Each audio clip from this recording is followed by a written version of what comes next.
我变了，没有错。我怎么变成一个反共频道？是民进党付给我钱吗？他们想要我说中共的坏话吗？说实话，很多身边的朋友问我这个问题：为什么我本来讨论文化差异，现在讨论政治？是我变成非常极端吗？我是民进党这一网红吗？我跟你说，跟民进党完全无关。今天我会跟你解释为什么我频道改变。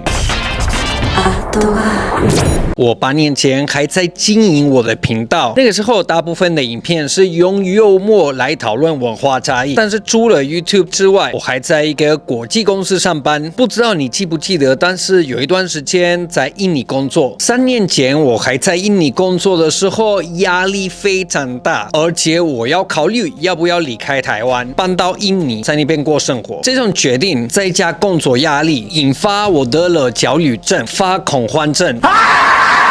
所以我决定离职，留在台湾。那时候刚好也是很久没有看家人，所以我飞到西班牙，这样可以顺便思考我想要做了什么。说实话，有很多选择，因为我研究所是专门来教西班牙文，所以基本上我可以在任何一个国家教西班牙文，而且我还可以回到我原本的公司，因为我是美术毕业，我也可以去找相关的工作。还有，因为我有5、6年的国际贸易经验，也可以在公司上班。但是呢，因为我的频道不只是一份工作，也是我生活的一部分。那时候决定我要专心的经营我的 YouTube 频道，给我自己一个机会。虽然频道做了很久，但是那时候已经有几年没有很专心的在拍片。简单的说，每一个礼拜都想到这个礼拜要拍什么就拍，这样不是一个专业的 YouTuber。当专业 YouTuber， 第一个你要思考是你的频道主要内容是什么。因为一开始我频道是教西班牙文，再来是讨论文化差异，但是这些议题已经对我来说没有意义。为什么？首先，因为我在台湾已经太久了，所以没有什么文化差异，觉得很有趣。你想想看，如果你还不到20岁，我在台湾比你久，而且最近的20年没有住在西班牙，西班牙社会已经变了，我也变了，所以我没有办法假装我是一般台湾人眼里的外国人。那是为什么我没有去这些带来一些外国人的电视节目？我觉得那些电视节目都是在稳固台湾人对外国人的刻板印象。我觉得当新媒体最大的价值是要说实话，因为我没有老板告诉我该不该说什么，这个是新媒体最大的价值。更简单的说，我没有办法去台湾早餐店说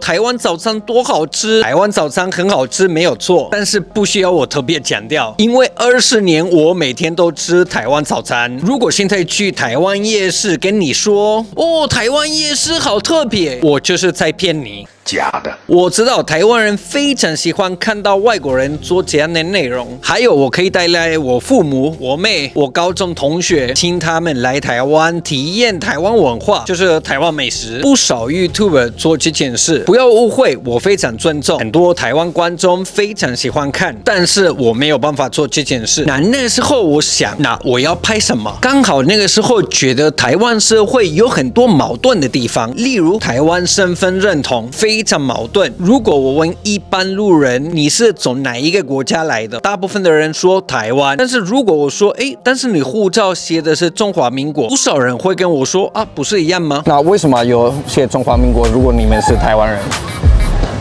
中华民同一个意思吗？同个意思吧。或是跟我说这件事很复杂，或是没有想过，这种状况非常怪。但是一般台湾人也没有想到这种状况很怪，所以我觉得特别有趣。而且我发现这些议题一般人会觉得是很敏感，所以不敢碰。但是我觉得这些议题对台湾社会是非常重要。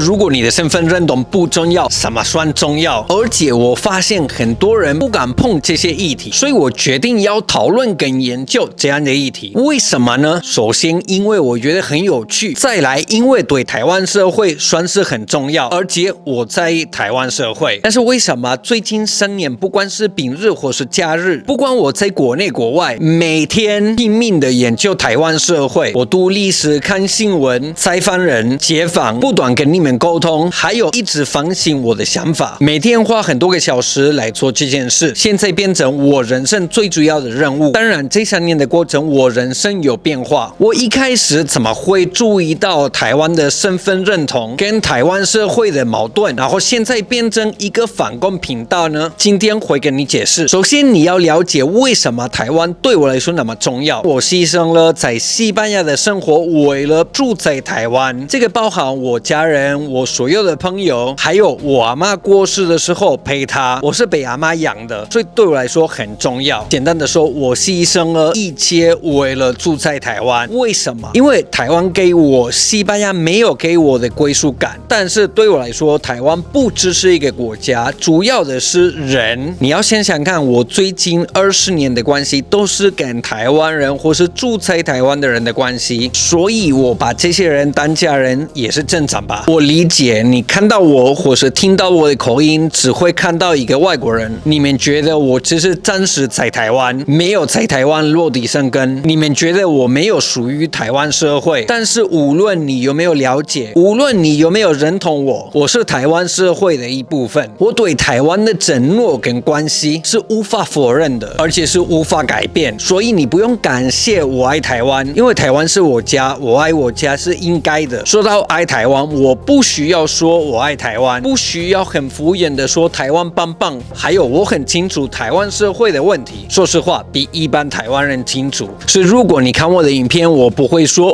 我爱台湾，台湾什么都好，因为真的爱一个人或是爱一个地方、爱一个国家，是你想要这个国家、这个地方、这个人越来越好，有点像父母爱小孩，父母不会一直赞美小孩，而是希望小孩越来越好，包含批评小孩，不然你才养坏这个小孩。那是我跟台湾的关系。那我的频道怎么会变成一个反共频道？跟我刚刚跟你讲有什么关系？一开始我比较注意到台湾身份跟台湾社会的矛盾，还有一些敏感的议题，而且我觉得这些事情非常有趣，还有对台湾社会觉得有所帮助。我希望跟台湾人讨论这些议题，因为这样台湾人可以比较了解现在的状况，这样可以帮忙做更好的决定，引发台湾人有更好的未来。但是开始讨论这个议题，采访、街访、研究，我发现其实台湾的状况我本来非常不清楚，还有发现一些非常有趣的事，例如有一些人私底下密我，跟我分享他们认同我的想法，但是他们在家里跟朋友无法讨论这些议题。台湾人在台湾不敢讨论台湾的议题，引发我更感兴趣。还有我开始街访的时候，发现台湾人非常不清楚台湾的现状，更不用说台湾历史，例如分不清楚228跟白色恐怖。知不知道什么是白色恐怖？有听说过，不能随便乱讲话。还有我采访一些非常有趣、了解比我多的人士，例如李明哲、王定宇、司堂或是89，这些人让我更了解台湾。在这个过程当中，我慢慢发现，台湾最大的问题不是我们是台湾或是中华民国，不是缺乏了解历史，不是台湾内政。不要误会，这些议题很重要，但是不是台湾最大的问题。在台湾有一个更严重、更大的问题，就是中共对台湾的危机。因为如果通过认知作战，中共有办法统一，就是侵略台湾，台湾的问题会变成非常严重，跟现在无法比。那时候不需要讨论我们是台湾或是中华民国，我们根本无法讨论，而且我们会受到的后果是台湾人无法理解。我怎么确定这件事呢？因为这3年内我一直在研究在中国在发生什么事。第一件事要了解的事情是，中共不等于中国，中共的第一个受害者是中国人。中国真正的状况跟官场想要卖给你是完全不一样。有6亿人每个月的收入也就是1000元，1000元在一个中等城市可能租房都困难。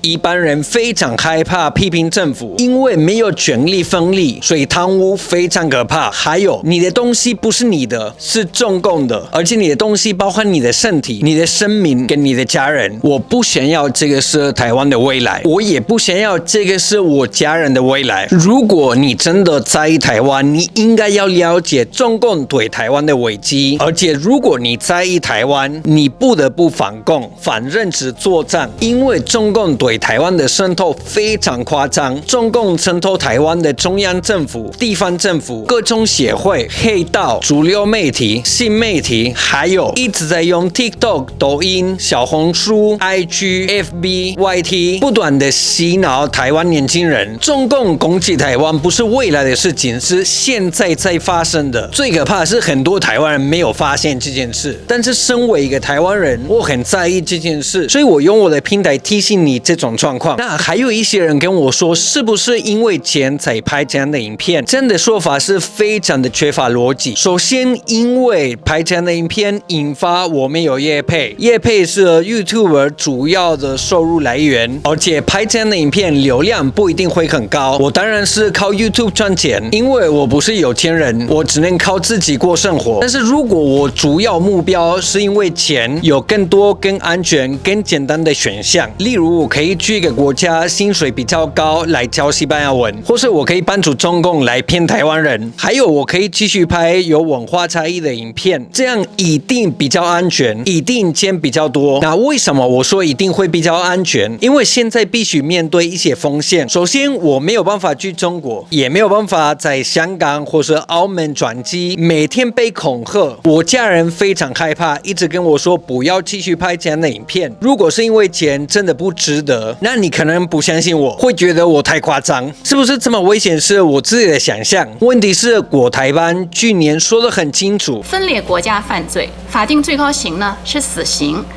这个犯罪的追究期限呢是20年。台独顽固分子的分裂行为一天不停止，法律追究的利剑就会始终高悬。问题是什么是台独？事实上的台独是从中华民国独立，但是这个跟中共有什么关系？没有。那对中共台独的定义是什么？世界上只有一个中国，台湾是中国领土不可分割的一部分。只要你没有接受台湾是中华人民共和国的一部分，你就是台独。问题是什么？那不是事实。所以如果你说实话，你就是要面对死刑。所以面对这样的状况，当然很多人决定要闭嘴，但是我知软不知硬，而且我敢说一般人不敢说的话。那是为什么我继续拍这样的影片？那是变成我给自己的责任，因为台湾跟台湾人对我来说非常重要，我喜欢做对我来说有意义的事情。那这样比较清楚吗？希望你现在了解为什么我拍这样的影片，还有为什么我不会突然改变，像馆长一样。他们会说，你可不可以不要讲中共？就叫你不要讲中共很难说哎。今天的影片跟你们分享很多私人的事情，希望你还是感兴趣，因为现在的台湾已经变了，被渗透的太夸张。如果我们没有反中共，没有挡住这种渗透，没有多久之后一定完蛋了。所以我鼓励你一直反共，还有鼓励你独立思考，避免被骗。无论如何，我要非常感谢你，尤其是每一个礼拜支持我的人，还要特别感谢我的黑军，就是我频道会员。如果没有你们，我没有办法这么拼命的拍片，那是为什么我不会放假。所以我很珍惜的跟你们说，非常感谢你们。我是黑厨师，好嘞，拜，再会。